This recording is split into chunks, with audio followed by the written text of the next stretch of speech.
All right, 6:15, and President Joe Biden in Europe this morning to attend a two-day NATO summit. Washington correspondent Anna Wiernicki is joining us live from D.C. with more on some of the tasks the world's biggest security alliance has ahead of it. Anna, good morning. Good morning, Dan and Hazel. Well, the war in Ukraine is no doubt at the top of the summit's agenda this week, and specifically whether or not Ukraine should be offered a NATO membership.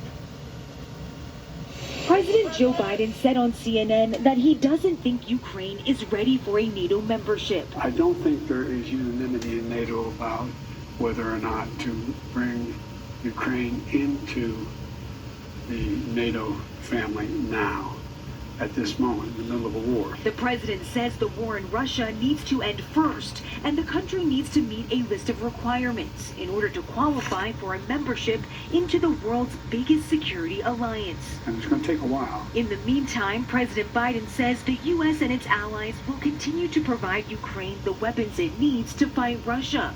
Something Ukraine's president said on ABC's This Week the country desperately needs. F-16 or any other equipment that we do need will give us an opportunity to move faster, to save more lives. Last week, the Biden administration approved the delivery of cluster munitions to Ukraine.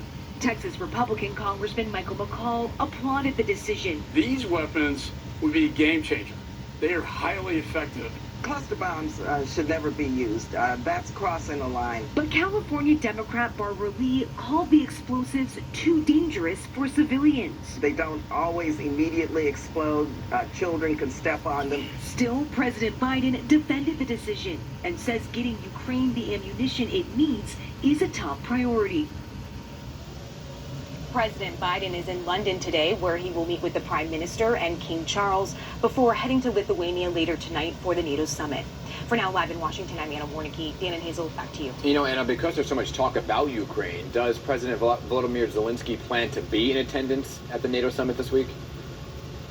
Well, President Zelensky says he's still deciding whether or not to go to the NATO summit, but he says that he understands the reality is that any membership will be on hold until after the war is over. So he's actually been meeting with NATO leaders ahead of the summit, specifically in Prague and in Turkey, really to try to drum up some support. But as for this week, President Zelensky says that he really just wants a clear, concrete signal that Ukraine can join after the war is over.